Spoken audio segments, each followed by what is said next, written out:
Arqueomanía. Bienvenidos a Arqueomanía. Conocer Orce es adentrarse en el misterio de los primeros homínidos que poblaron Europa. Vamos a visitar algunos de sus yacimientos, donde conoceremos la fauna y los restos y útiles de los homínidos que poblaron estas tierras hace ya casi 1,5 millones de años.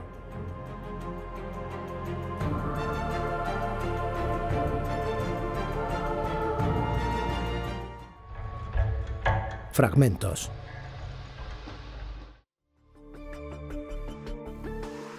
La peculiaridad insular se observa con fuerza en el mundo de la arqueología. Las Baleares tienen todavía mucha información por extraer y publicar. El primer fenómeno que hay que sopesar es que el registro arqueológico es original en cada isla, que es un mundo a veces concomitante con la isla cercana, aunque por lo general distinto. Se cree que en las primeras poblaciones que alcanzaron Baleares, al menos Mallorca y Menorca, provenían del Golfo de León o sus proximidades. Hay que remontarse al tercer milenio a.C. para encontrar los primeros vestigios de presencia humana. Antes de eso, las islas fueron una habitación vacía. Como también se observará en el caso canario, los primeros pobladores llegaron hasta aquí con sus animales domésticos y plantas. Venían a colonizar un territorio del que conocían sus carencias. Las Baleares son precisamente las últimas islas del Mediterráneo en estar ocupadas y parece que llega el primer poblamiento en torno al año 2300 antes de la era.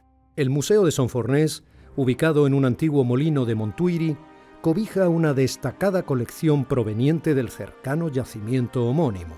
Lo que encontramos tanto en las casas como en los talayos es bastante homogéneo y sobre todo son cosas hechas con materias primas locales de fácil acceso. Luego encontramos herramientas hechas con piedra, molinos, morteros, luego algún punzón de hueso. En general podemos decir que es una gente que vive aislada, que vive de espaldas al mar sin ningún contacto o con poquísimos contactos con el exterior. Las hipótesis para explicar este poblado tienen mucho que ver con una organización social en apariencia igualitaria que tuvo su mayor expansión en época talayótica. Tenemos diferentes casas, diferentes viviendas que hemos excavado aquí en Son Fornés, todas ellas talayóticas.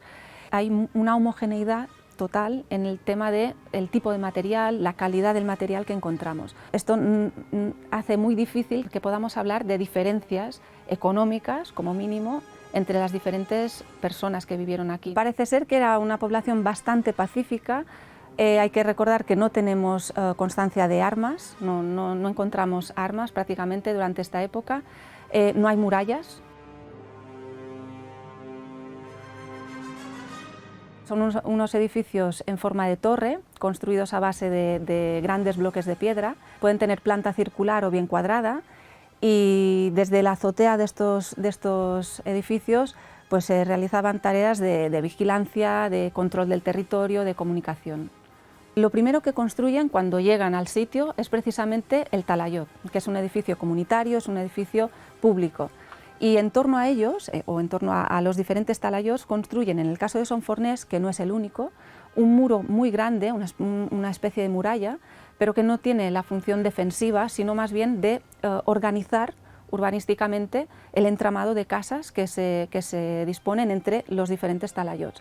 Este mismo donde nos encontramos, que es el talayo número 1, tiene un diámetro de 17,5 metros y los muros son de prácticamente 5 metros de espesor, son muy grandes. Y justo dentro, bueno, ahora estamos en la cámara interna, hay un espacio útil de unos 30 metros cuadrados, 31, y en el centro está esta columna polilítica que tenía la función de aguantar el techo. Claro, las tareas de control y vigilancia se hacían desde arriba, desde el techo, obviamente, pero aquí dentro, por los restos de fauna encontrados durante su excavación, vimos que era un centro de manipulación y distribución de carne, básicamente de cerdo. Y bueno, vimos que aquí la gente habría consumido también parte de la carne de estos bueyes y cerdos, pero la mayor parte de las porciones de carne se habrían repartido a los diferentes miembros de la comunidad. Y claro, fruto de este acto de distribución, encontramos estos restos de fauna van a parar a las diferentes casas. Pero el paso de los siglos fue mutando la naturaleza de esta sociedad y la presencia de una élite representada por los sonderos baleáricos cambió los usos y costumbres sociales. En la época talayótica sabemos que hacia alrededor del 550 antes de la era o antes de Cristo se interrumpe de forma repentina y bastante violenta, porque poblados como son Fornés, pero también otros poblados de Mallorca, pero también de Menorca, hay niveles de incendio, hay destrucciones repentinas. En ningún caso es una ocupación de una gente que viene de fuera, que cambian la forma de vivir, que sustituyen la población, no es en este sentido. Pensamos que simplemente es la misma comunidad, ¿no?, que van surgiendo estas desigualdades, este tipo de conflictos que acaban explotando. Los espacios religiosos, si bien identificados, no tienen aún un consenso interpretativo. Estos dos edificios que tenemos aquí son dos santuarios típicos mallorquines de planta en forma de herradura, que es lo que sería el equivalente un poco a las taulas de Menorca, tanto por función como a nivel cronológico. Aparecen muchas veces uno delante del otro, con las puertas enfrentadas, pero también uno al lado del otro, como es nuestro caso. Aunque la construcción es de época post-talayótica, de esta época de los honderos, el uso que tenemos es muy reciente. Nos gusta más la palabra a veces supradoméstico, porque santuario a veces nos obliga o nos lleva a pensar en una cosa como muy simbólica, muy abstracta, muy adoración, algún tipo de dios, alguna cosa que hasta ahora aquí no hemos podido documentar. Sí que hay santuarios donde han documentado estas figuritas de bronce tan típicas de las Baleares, los bueyes de Costitx y demás, aparecieron en recintos como estos. En nuestro caso es más una cosa como de distribución, de redistribución, son colectivos porque tenemos banquetas alrededor de todos ellos y bueno, es un poco este uso que va más allá del mundo doméstico y estas funciones que no documentamos en las casas. La prehistoria y la protohistoria en Mallorca presentan elementos genuinos, de gran pregnancia visual. La belleza natural de la isla unida al paisaje arquitectónico de los talayots era conmovedora.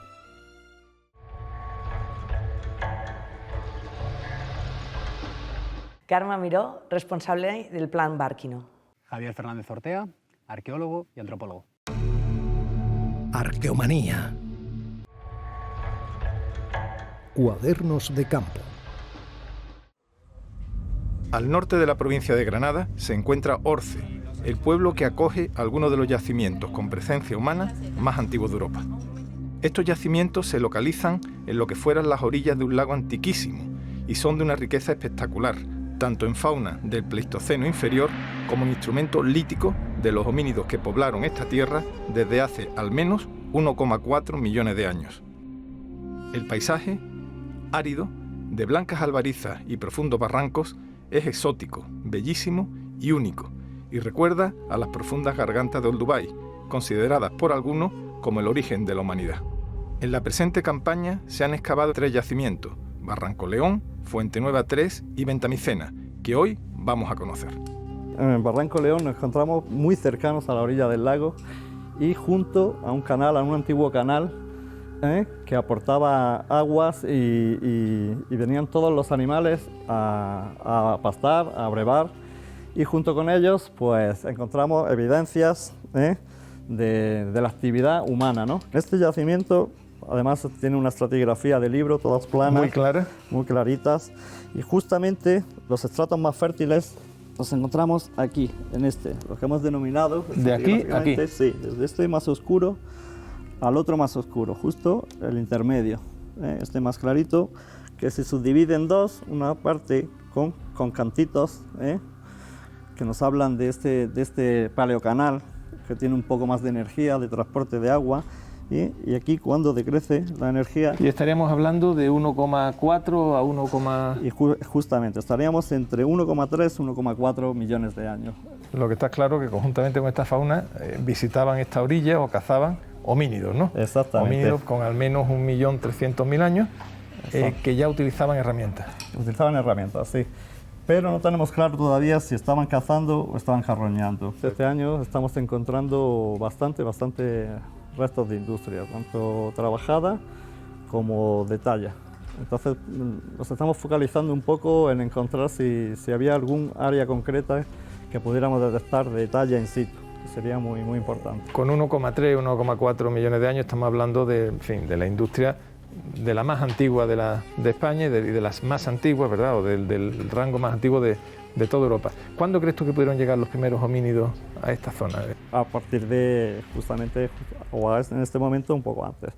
No sabemos si nos podemos ir a 2 millones de años, 1,6, 1,8, pero bueno, ahí está.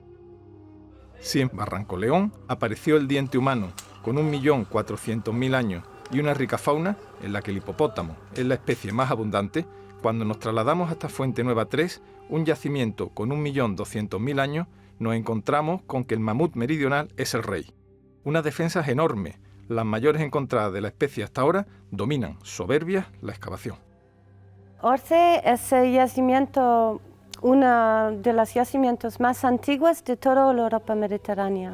Aquí a Orce tenemos la colección más importante de industria lítica. Son los restos que tenemos de este periodo de Lolduense o de modo 1, en un contexto muy bien cuadrada en la cronología y en la estratigrafía. Estamos ahora mismo que tenemos homínidos y restos de diversos animales. Has dicho grandes mamíferos, algunos grandes no, algunos gigantescos, ¿no? Aquí en Fuente Nueva tenemos sobre todo muy representativa de esta parte superior del yacimiento, el mamutus meridionales, que era de talla muy grande. Podemos ver las dos defensas que están en la parte central. Es gigantesco, sí, de 9 tonos más o menos, pero también tenemos restos de bisonte, de rinoceronte, de caballos, de cervides y de muchos carnívoros también. Del momento no tenemos restos humanos, pero tenemos las industrias líticas, que son básicamente grandes herramientas en caliza local de aquí, y pequeñas lascas de sílex y algunos núcleos también. El yacimiento más antiguo es el de Ventamicena, con casi 1.600.000 años de antigüedad, que destaca por su alta concentración de fauna, en especial de carnívoros, aunque hasta ahora no se ha encontrado actividad humana alguna. Estamos hablando de más o menos entre 1,5 millones y 1.600.000 años de antigüedad. O sea, está un pleistoceno ya profundo. ¿Y qué fauna, qué nos está apareciendo? Aparece gran cantidad de carnívoros, tenemos especies de dientes de sable, tenemos hienas, diferentes cánidos, y también aparecen muchos ungulados, muchos herbívoros, que irían pues desde caballos, bisontes, diferentes especies de ciervos, algunos caprinos tipo antílopes, etc. El proyecto Orce contempla 4 campañas de excavación e investigación, coordinados desde la Universidad de Granada. Orce, sin duda alguna, se convertirá en un yacimiento fundamental para conocer la historia de los primeros homínidos europeos. Bueno, lo llevo bien, claro, una responsabilidad enorme, una responsabilidad porque la sociedad ha puesto en nuestras manos el privilegio de poder trabajar en unos yacimientos excepcionales. Orce es muy rico desde el punto de vista patrimonial, tanto arqueológico como paleontológico, que son claves para entender la primera dispersión de los homínidos fuera de África. Es un evento de primera magnitud dentro de los estudios de evolución humana y, por tanto, cualquier yacimiento que aporte información de calidad para dar respuesta a esas incógnitas, cuál fue la especie, cuál fue el modo de vida, por qué se dispersaron, cuáles fueron esas causas que hicieron que los humanos se extrañasen, ¿no? Salieran fuera de su lugar de origen, pues son fundamentales, ¿no? Tienen una dimensión única en el contexto europeo, en el contexto universal. ¿Estos homínidos de dónde vendrían? Yo creo que vienen por el corredor sirio-palestino, suben por el Próximo Oriente y luego quizá ya primero una dispersión hacia Asia y con posterioridad llegan a la parte occidental del continente eurasiático. ¿Estáis excavando en Barranco León, Fuente Nueva 3, Ventamicena, en algún yacimiento más o son estos 3? En principio tenemos estos 3 yacimientos abiertos. Para el año que viene está previsto también intervenir en otro, que es algo más antiguo que Ventamicena, que es el más antiguo de los que estamos trabajando ahora, que es Fuente Nueva 1. Pero a la par también estamos llevando... nos vamos casi al millón... 2 millones de años. 2 millones, 1.800.000, 2 millones. 2 millones de años. Sería inicios del Pleistoceno. Hace 1,5 millones de años, una inmensidad en el tiempo, grandes animales vivieron en estas tierras, acompañados por unos inteligentes e inquietos homínidos, de los que aún sabemos muy poco. Orce, su barranco y su yacimiento, posee la llave que nos abrirá la puerta de sus arcanos, que de alguna manera también son los nuestros. Paisajes arqueológicos.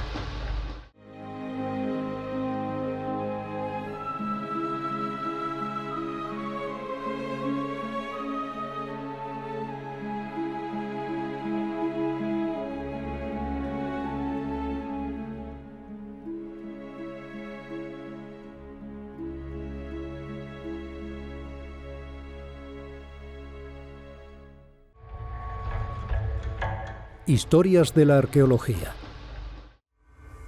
La arqueología es una profesión imaginativa. Los investigadores están obligados a fabricar escenarios en su cabeza, a delimitar espacios y a intuir usos, por no hablar de los utensilios que suelen llegarles hechos pedazos. Es un tópico afirmar que los arqueólogos deben recrear un tiempo y un espacio a través de fragmentos, pero es que es la verdad. Una de las ventajas de la actualidad es la proliferación de herramientas virtuales que permiten modelar en 3 dimensiones espacios que los arqueólogos encuentran arrasados. Las reconstrucciones hipotéticas habían comenzado ya con los pintores del siglo XVIII. Hoy en día, la potencia de las infografías permite un grado de precisión nunca visto. Quienes han actuado en el yacimiento de Complutum en Alcalá de Henares se han preocupado mucho de estos aspectos, consiguiendo resultados más que notables. Y no se han detenido ahí. También han recrecido edificios en sus yacimientos, esto es, han vuelto a ponerlos en pie, al menos en parte, como en la Casa de los Grifos. Estas actuaciones tienen un gran poder divulgativo y de aproximación del público que ve el patrimonio arqueológico con otros ojos. Es una manera muy eficaz de acercar el pasado a los ciudadanos. Complutum es un yacimiento de gran complejidad, en primer lugar por su gran extensión. En su momento de auge tuvo unas 48 hectáreas de superficie con una población que se calcula en unos 10.000 habitantes. La ciudad romana en la que estamos está ubicada en un cruce de vías romanas muy importantes, fundamentalmente 2. Una que viene de Emérita Augusta y se dirige a Caesar Augusta, luego otra que viene de Cartago Nova y que va a Astúrica Augusta. El Valle del Henares estaba poblado de vegas de gran productividad agraria, de bosques que permitían su explotación y de mucha agua. El dominio de Complutum se extendía desde el sistema central hasta el río Tajo. La ciudad, a pesar de que el territorio estaba poblado con anterioridad, alcanza su esplendor en época tardoimperial. El centro peninsular, con la excepción de Emérita Augusta y Toletum, Mérida y Toledo en la actualidad, no ha recibido toda la atención que su verdadera importancia histórica merece. Los yacimientos del sur y el levante peninsulares, debido a sus dimensiones y número, han centrado históricamente la investigación. Pero en las 2 mesetas hay ciudades relacionadas con el tránsito de mercancías, como el Lapis Specularis o el oro. Poblaciones de gran valor estratégico que suponen una fuente de investigación de primer orden y una valiosa aportación al patrimonio histórico. Hablamos de Segovia, de Clunia, de Segóbriga o de la recientemente excavada Caraca.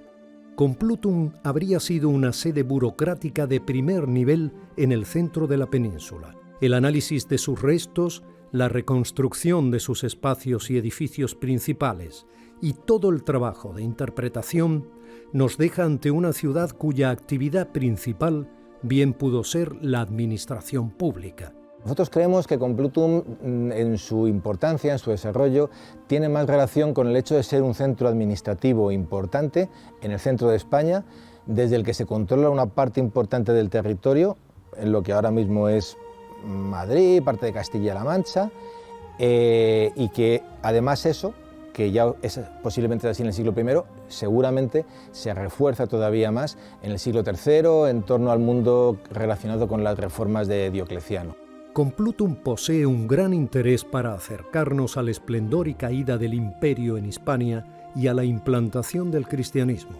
Algunos de sus yacimientos, como la casa de Hippolytus, aportan una gran información. La mayor parte de la excavación de Complutum se ha llevado a cabo en época reciente. la integración del yacimiento con la ciudad ha sido un reto.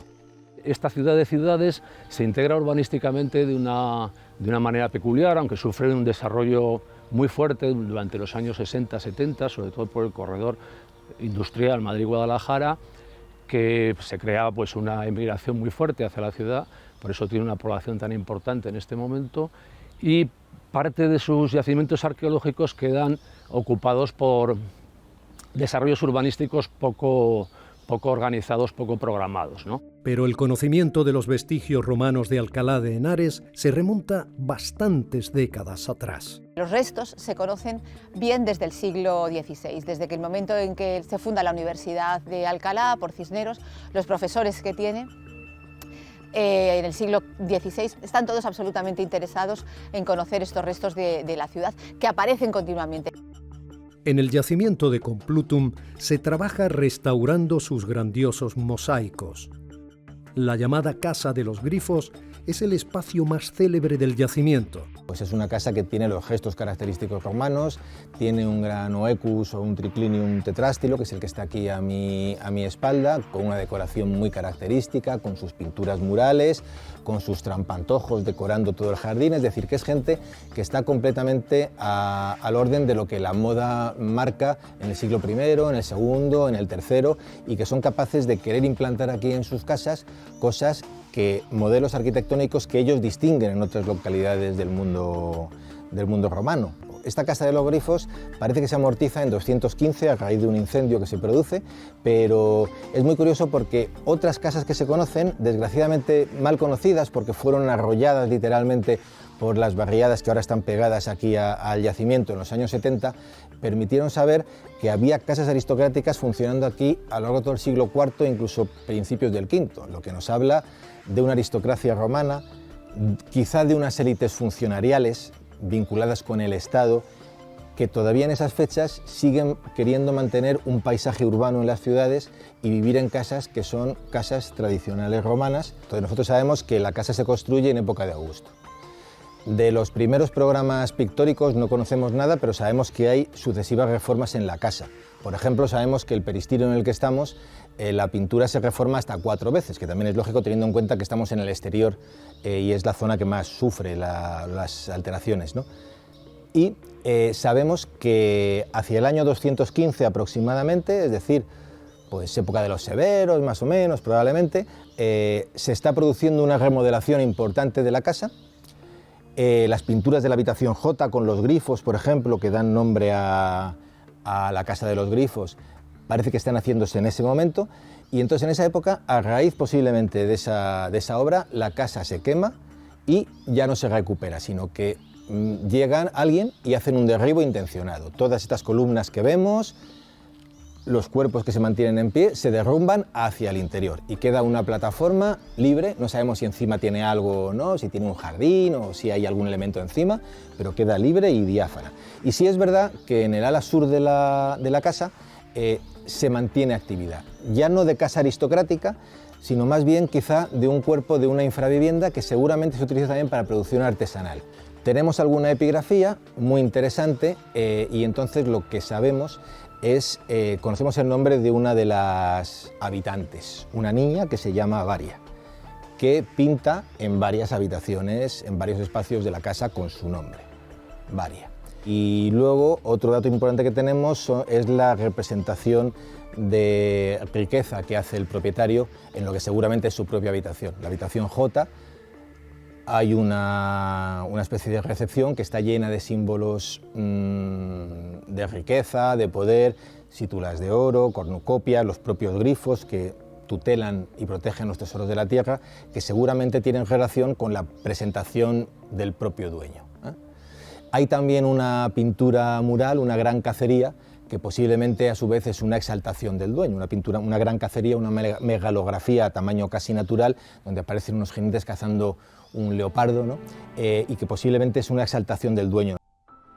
El registro material que se cobija en el Museo Arqueológico de Alcalá de Henares y en otras colecciones tiene piezas singulares. En el Museo de Alcalá de Henares se puede disfrutar de la contemplación de varios mosaicos complutenses. La restauración de la Casa de los Grifos ha sido un proyecto de mucha complejidad. El resultado es espectacular y recuerda a casos paralelos como el de Éfeso, en Turquía. Este tipo de pinturas, por ejemplo, sea claramente de época adrianea. Es un tipo de pintura que se pone de moda en esa época, con sus zócalos imitando obra de mármol y sus partes medias imitando una arquitectura que se proyecta después en el jardín. Lo bueno que tiene la Casa de los Grifos, que es lo que permite hacer esto aquí, es que con gran fidelidad nosotros podemos coger esos elementos en 2 dimensiones que encontramos enterrados en el sedimento y levantarlos a su tridimensionalidad. Dicho así es muy fácil, pero en realidad es un proyecto larguísimo donde interviene primero la investigación, hay luego una labor de restauración muy compleja y luego hay que buscar las soluciones para esas hipótesis que nosotros diseñamos sobre el papel y restaurando los fragmentos se puedan llevar a formularse en su completa magnitud. El conocimiento del mundo tardo imperial romano tiene en Complutum un filón para esclarecer qué ocurrió en Hispania en su época final. Palabra de arqueólogo. Las caligae eran las sandalias que empleaban las legiones de Roma y sus cuerpos auxiliares.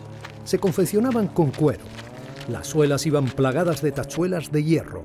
Los legionarios caminaban, estando en campaña, una media de 20 kilómetros diarios calzando estas caligae. Era habitual que los soldados usaran calcetines bajo estas sandalias. El apodo del emperador Calígula procede de este tipo de calzado.